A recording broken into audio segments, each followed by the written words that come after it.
오늘 말씀은 창세기 5장 21절로 24절입니다.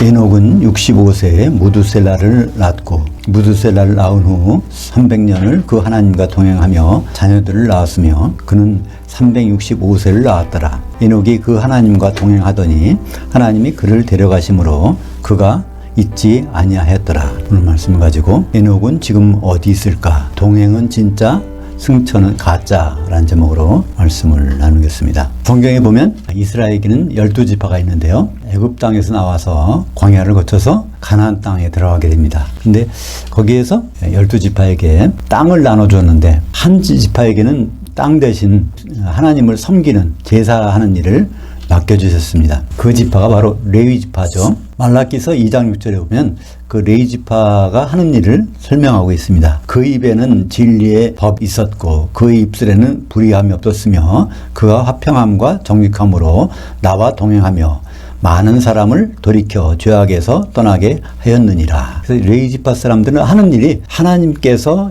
하라고 하신 일, 그 일을 하고 살았던 것을 볼 수 있습니다.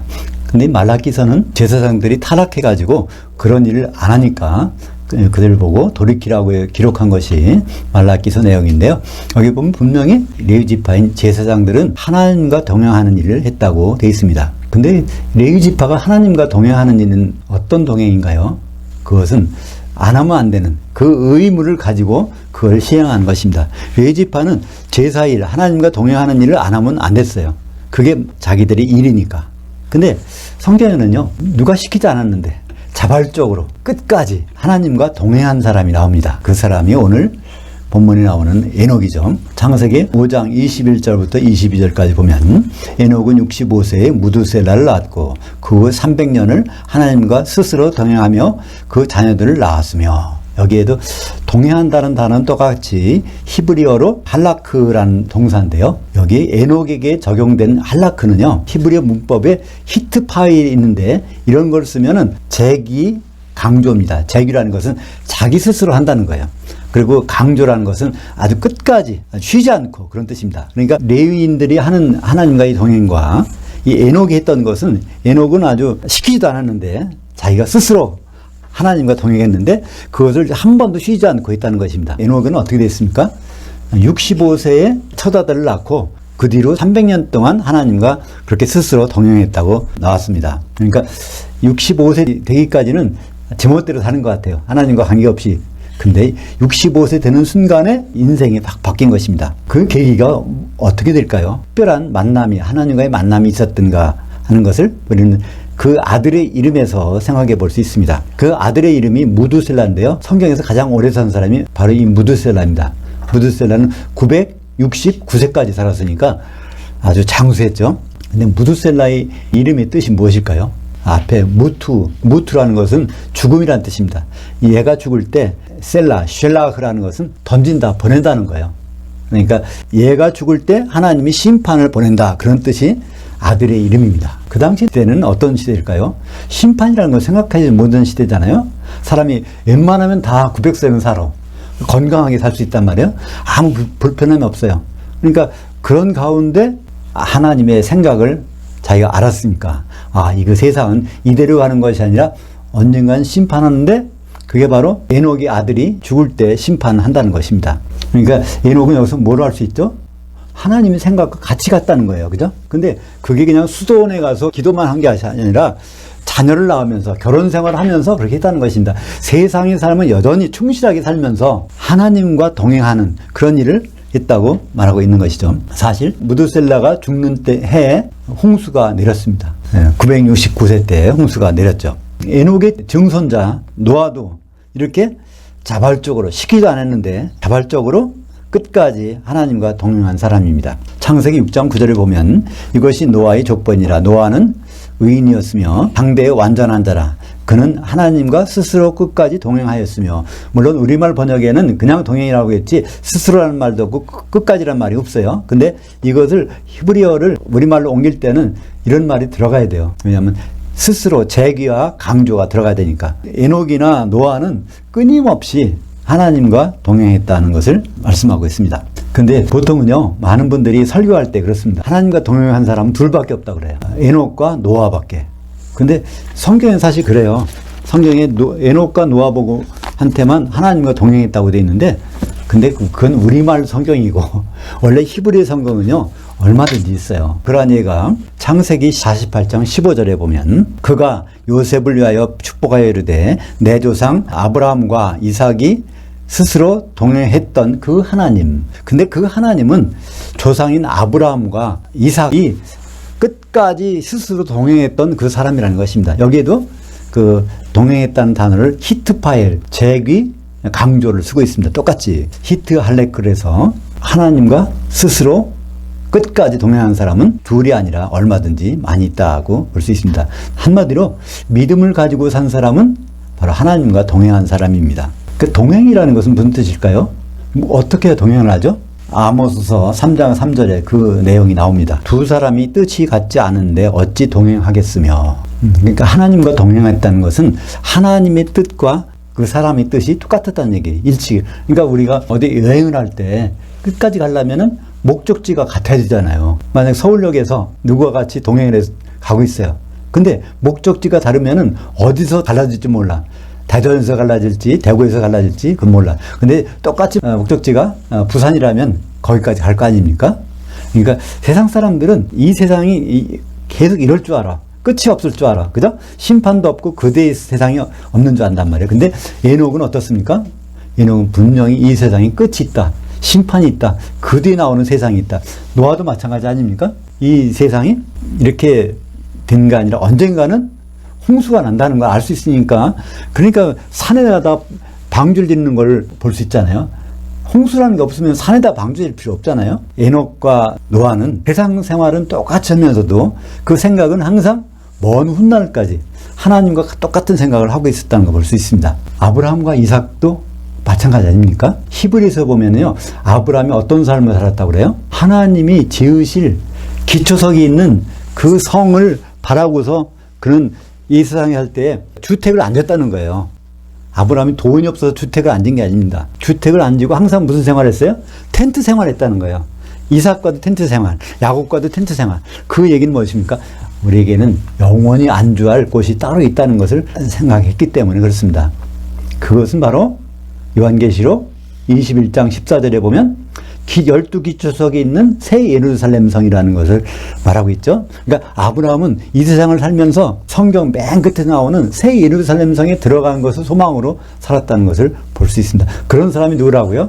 하나님과 동행하는 삶. 그것도 자발적으로 또 끊임없이 애써서 이렇게 사는 그런 삶을 하나님과 동행하는 삶이라고 성경은 말하고 있습니다. 그런데 오늘 에녹이 죽지 않고 옮겨졌다는 말씀이 있죠.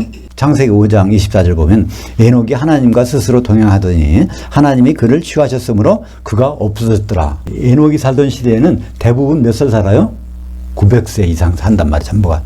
그때 제일 단명한 사람이 있어요. 누구죠? 에녹의 손자 라멕, 노아의 아버지는요 겨우 777세만 살았어요. 그죠? 그건 굉장히 적게 산 사람이야. 그 시대에서는. 근데 에녹은 언제 없어졌어요? 365세. 그러니까 요절한 거죠. 근데 다행인 것은 그런 죽음을 보지 않고 없어졌다는 거예요. 그래서 이 말씀을 가지고 많은 사람들이 얘기합니다. 에녹은 승천했다. 하나님이 하늘로 데려가셨다. 그런데 거기에 하늘로 데려갔다는 말이 없어요. 하늘로 데려갔다는 것은 사람들이 그냥 지어낸 말이에요. 거기에 분명한 것은 하나님이 취하셨는데 보이지 않았다는 거예요. 보이지 않는 곳으로 갔다는 거예요. 그럼 우리 한 가지 생각해 볼 수 있습니다. 에녹이 혹시 셋째 하늘, 예수님 계신 곳, 거기로 가 있지 않을까? 그런 생각을 해봅니다. 근데 예수님은 절대 그런 일이 없다는 거예요. 요한복음 3장 13절. 그 하늘에서 내려온 자, 곧 인자 외에는 그 하늘에 올라간 자가 없느니라. 예수님이 셋째 하늘에서 오셔서 2000년 전에 말씀해 주신 거예요. 내가 거기서 내려왔는데 에녹 거기 없어. 그러니까 예수님 말씀보다 확실한 건 없잖아요. 그러니까 에녹은 하늘로 올라가지 못했습니다. 근데 왜 하늘로 올라갔다고 그런 말을 할까요? 히브리서 11장 5절 보겠습니다. 믿음으로 에녹은 죽음을 보지 않고 옮겨졌으니 그 하나님이 그를 옮기심으로 다시 보이지 아니하였더라. 히브리서에도 다시 나오지만 하나님이 옮기셨다는 거예요. 근데 이 옮긴다는 단어가 메타티뎀이라고 해서 장소를 옮겼다는 것입니다. 그러니까 우리가 이 세상이 보이는 세상만 있을 것 같죠? 근데 보이지 않는 세상도 있단 말이에요. 그죠? 하나님이 천지를 창조할 때 하늘들을 어떻게 창조하셨을까요? 두 개로 창조하셨어요. 쌍수로. 그죠? 그래서 이 하나님이 창조하신 여기에는 보이는 하늘도 있고 보이지 않는 하늘도 있어요. 성경에 보면 계속해서 하나님 아버지가 어디 계시다고 그러죠? 하늘들에 계시다고 그래요. 주기도문에 예수님이 어떻게 가르쳐 주셨어요? 하늘들에 계시는 우리 아버지여 라고 기도를 하고 됐어요. 그러니까 하나님 아버지는 하늘들에 계시니까 하늘들은 계신데 우리는 그분을 못 봐요. 왜 그럴까요? 이 하늘은요, 보이는 하늘과 보이지 않는 하늘이 있습니다. 여기에 누가 있을까요? 하나님 아버지도 계시단 말이에요. 또 누가 있어요? 히브리서 1장 14절에 보면 모든 천사들은 하나님께서 부리는 영들로서 구원받을 상속자를 도우라고 보내심이 아니냐. 그러니까 여기에 구원받은 분이 있다면요, 반드시 천사가 여기 와 있단 말이에요. 근데 천사 왜 못 볼까요? 안 보이니까. 그죠? 안 보이는 하늘에 여기 분명히 있어요. 성경에 음부라는 말이 있습니다. 많이 나오죠? 음부라는 것은 어떤 곳일까요? 음부. 우리가 생각하면 음부라는 것은 캄캄한 곳. 또 음부라고 하면 좀 고통받는 곳. 뭐 그런 생각이 들잖아요. 근데 성경에서 음부라는 곳은 하데스라고 하는데 그건 보이지 않는 곳이에요. 보이지 않는 곳. 있기는 있는데 보이질 않아. 우리 육안으로 볼 수 없는 그런 곳을 하데스라고 합니다. 그러니까 우리는 여기서 에녹이 어디 갔다는 걸 알 수 있죠. 셋째 하늘에는 안 갔어. 예수님 분명히 말씀하셨으니까. 그러니까 여기 어딘가 있는데 안 보이는 곳에 있다는 것을, 그러니까 음부의 가운데 어떤 장소에 있다는 것을 압축해서 볼 수 있죠. 근데 음부도요, 그냥 음부가 아니라 음부에는 칸막이가 돼 있어요. 음부 가운데는 여러 곳이 있단 말이에요. 그것을 자세히 설명해 준 부분이 누가복음 16장 19절 이하에 나옵니다. 거기는 뭐가 나오냐면 부자와 거지 나사로 얘기가 나오는데 그들이 죽어서 가는 곳을 설명하고 있죠. 누가복음 16장 22절부터 23절까지 보면 이에 그 거지가 죽어 나사로가 죽은 거죠. 천사들에게 받들려 아브라함의 품에 들어가고, 여기 천사들에게 받들렸다는 것은 무엇일까요? 히브리서 1장 14절에 보면 천사들은 누굴 위해서? 구원받을 상속자를 위해서 보는 거니까 이 나사로는 세상에서는 그렇게 거지고 병자고 못 살았지만 하나님 보시기에는 구원받았다는 것을 나타내고 있죠. 천사들에게 받들려 아브라함의 품에 들어가고 그 부자도 죽어 장사되매 그가 음부에서 고통 중에 눈을 들어 멀리 아브라함과 그의 품에 있는 나사로를 보고, 여기서 보면 음부라는 곳에 부자가 있는데 그 옆에 뭐가 있습니까? 경계선 옆에는 거기에 아브라함의 품이 있다는 거예요. 아브라함의 품에는 누가 있을까요? 당연히 아브라함이 있고 거기에 나사로가 가서 있는 겁니다. 그래서 우리는 여기서 한 가지, 음부라는 곳에는 아브라함의 품이 있는데 아브라함의 품은 뭘까요? 구약 시대 때 믿음의 성도들이 죽어서 대기하고 있는 것, 그것을 우리는 볼 수 있습니다. 그러면 신약 시대에 우리는 예수 그리스도 안에서 죽은 자들은 어디로 갈까요? 구약의 성도들은 이제 아브라함의 품에 있고 구약의 불신자들은 이제 음부에 가 있는데 신약 시대에 예수 믿는 사람들은 어디로 갈까? 그래서 또 예수님이 친절하게 우리에게 말씀해 주셨습니다. 누가복음 23장 43절. 예수께서 이르시되 내가 진실로 내게 이르노니 내가 오늘 나와 함께 그 낙원에 있으리라 하시니라. 십자가 예수님 옆에 두 강도가 달렸는데 한 강도가 회개하고 자기 운명을 예수님께 맡기잖아요. 당신 나라가 임할 때 나를 기억해 주세요. 그러니까 당신 나라는 건 뭘까요? 예수님이 왕으로 오신 천년왕국 때에 나를 기억해 달라고 합니다. 그러니까 예수님이 거기서 뭐라고 합니까? 그때까지 기다릴 필요가 없다. 오늘 당장 나와 함께 어디에? 낙원에 있으리라. 그러니까 이 낙원은 어딜까요? 저 하늘나라가 아닙니다. 예수님 죽어서 하늘나라 가셨어요? 아니요. 바로 땅속에 묻히셨어요. 그죠? 거기에 낙원이 있다는 것입니다. 그때 있는 낙원. 이것은 그리스도 안에서 죽은 자들은 지금 다 낙원에 가 있습니다. 우리가 어떤 사람이 죽으면, 돌아가시면, 이 사람이 지금 하늘나라 가서 쉬고 있다, 천국에서 쉬고 있다, 그런 말을 하고 있는데 그것은 성경적인 말이 아닙니다. 거짓말입니다. 왜냐하면 예수님 분명히 말씀하셨어요. 그리스도 안에서 죽으면 낙원에 가서 이제 쉬고 있는 것을 말씀하셨으니까 그렇습니다. 낙원이라는 뜻은요, 아주 살기 좋은 곳이라는 것이 아닙니다. 근데 원래 낙원이라는 단어는요, 울타리가 쳐진 곳이라는, 울타리.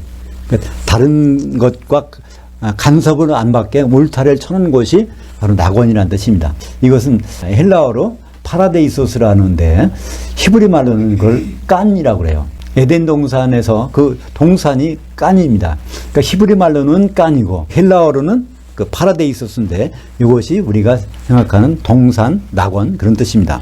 근데 예수님은 십자가에서 죽으셔가지고 낙원에 간다고 하셨는데, 근데 예수님이 어디 가셨죠?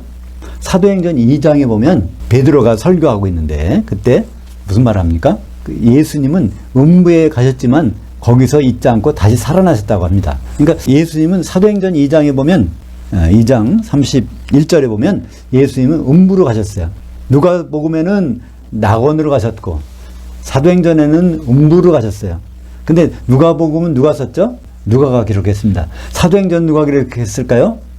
누가가 기록했습니다. 그러니까 음부라는 곳에 낙원이 있다는 것을 우리는 알 수가 있는 것입니다. 우리가 음부에는 뭐가 있었어요? 거기에는 아브라함의 품, 구약 성도들이 있는 것이 있고, 또 음부에는 뭐가 있어요? 신약에서 그리스도 안에서 죽은 사람, 낙원도 거기 있는 것입니다. 근데 음부에 가서 예수님이 하신 일이 있어요. 베드로전서 3장 18절부터 20절까지 보면 예수님이 죽으셨다가 영으로는 살림을 받으셔서 옥에 있는 영들에게 복음을 선포하셨습니다. 그때 옥에 있는 영들은 누굴까요? 베드로전서 3장 20절에 보면 노아 홍수 때 불순종하다가 죽은 사람들, 그들이 영혼들이 음부 가운데 그 한 옥에서 기다리고 있다가 예수님이 가서 그들에게 복음을 전해주신 것을 볼 수 있습니다. 그러니까 음부가 크게는 음부지만 그곳에 울타리가 쳐져 있어서 낙원도 있고 아브라함의 품도 있고 또 구약에서 죽은 사람들 중에서 대기하고 있는 사람들도 있고 이런 것들을 우리는 볼 수 있는 것이죠.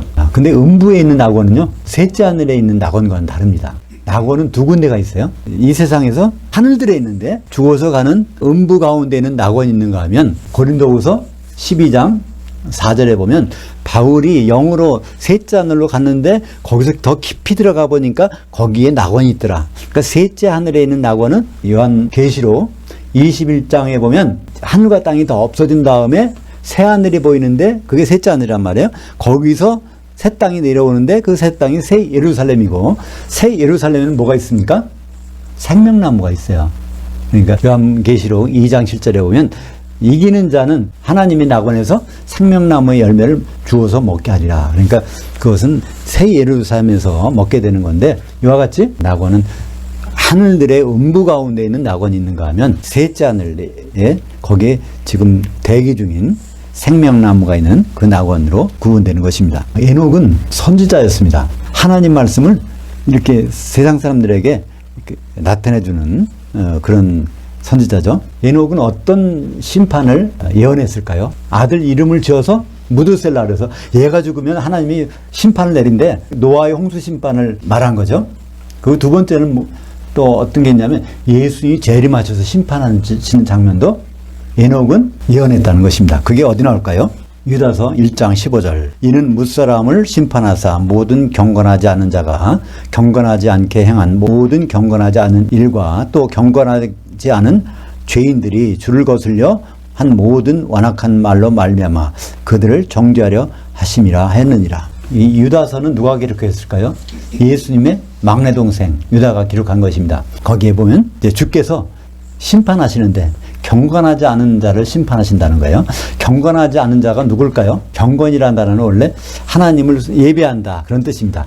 근데 경건하지 않은 것은 하나님을 예배하지 않고 하나님을 기억하지 않는 것이죠. 그것을 경건하지 않은 죄인들이라고 말씀하고 있죠. 세상의 죄는요, 세상법을 어기면 죄인이 되지만 하나님께 죄는요, 경건하지 않은 거예요. 바로 이런 사람들을 죄라고 하고 있는 것입니다. 그러니까 하나님의 생각을 전혀 염두에 두지 않은 사람, 단적으로 말하면 뭘까요? 예수님과 혼인 준비를 안 하고 있는 사람, 이게 바로 죄인인 것이죠. 근데 유다서 1장 14절 그 앞에 보면요, 아담이 칠대손 에녹이 이들에 대하여도 예언하여 이르되 보라 주께서 그 수많은 거룩한 여자들 가운데 임하셨나니. 여기 어떤 생각이 드세요?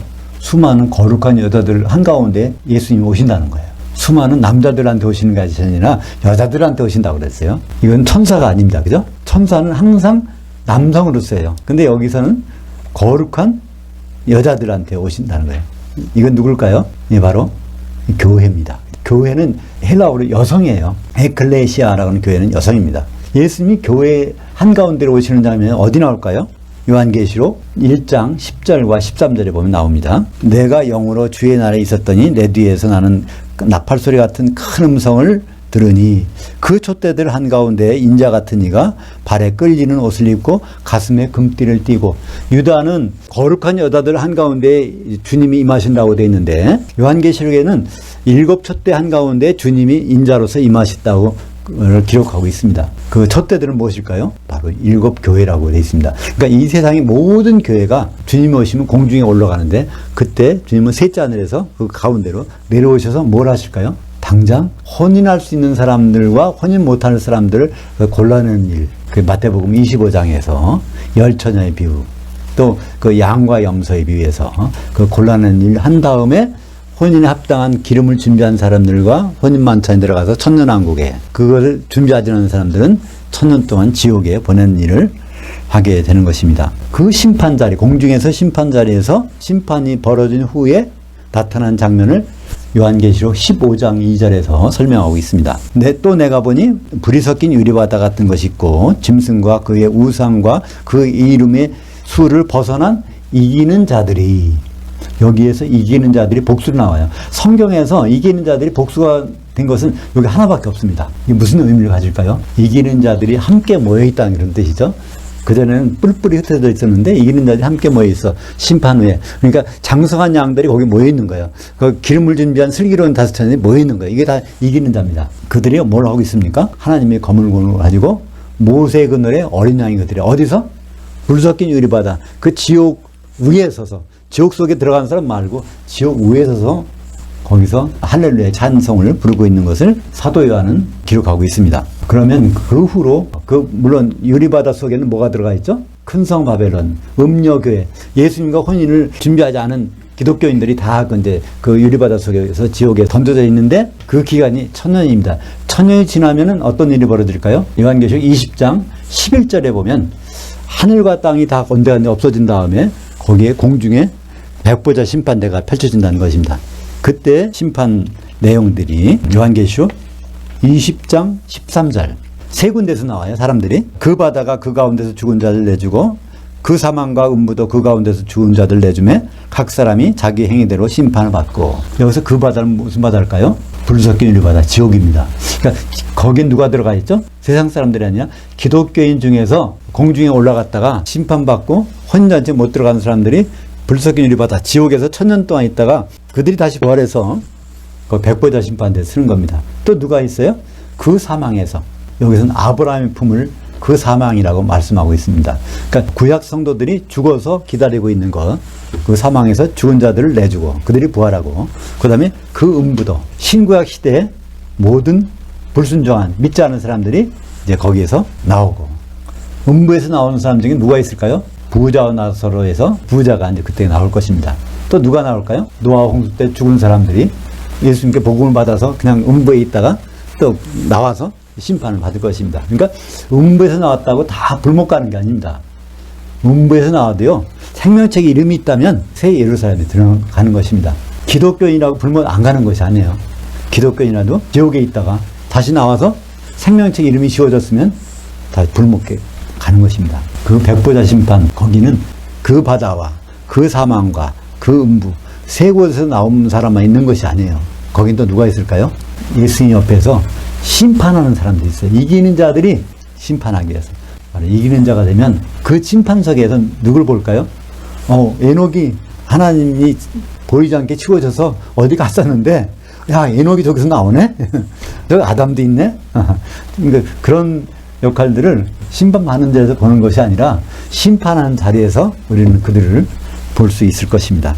그때 에녹은 어디로 들어갈까요? 백보자 심판에서 심판을 받고 새 예루살렘으로. 그걸 어떻게 할 수 있죠? 히브리서에 보면 에녹이 하나님을 기쁘시겠다고 되어 있습니다. 하나님 기쁘시게 하는 자들이 믿음 있는 자들인데, 믿음 있는 자들은 아브라함과 똑같이 믿음 있는 자들은 뭘 바라봤어요? 기초석이 있는 새 예루살렘 성을 바라보고 기다리는 사람들이니까 그들은 거기에 들어갈 거 분명히 늘 생명책에 이름이 기록되어 있을 것입니다. 사랑하는 여러분, 우리가 다 그리스도의 심판대뿐 아니라 1000년 후에 있을 백보자 심판에 나타날 자들인데, 이기는 자리 되어서 그 자리에서 에녹이 나오는 모습을 보지 않겠습니까? 기도하시겠습니다. 하나님 아버지, 감사합니다. 우리는 에녹이 승천했다는 얘기를 많이 들어왔습니다. 그런데 성경에 보니 에녹은 아브라함과 같이 아브라함의 품에서 대기하고 있는 것을 볼 수 있습니다. 천년왕국이 지난 후에 백보자 심판 때에서 우리가 심판관으로 쓴다면 그 자리에서 에녹이 나오는 장면을 보게 될 것입니다. 이기는 자는 끝까지 예수님의 일들을 지켜보는 자라고 하셨사오니 예수님을 혼인만찬까지 지켜볼 수 있도록 성령 충만한 자로 인도하여 주시옵소서. 예수님 이름으로 기도합니다.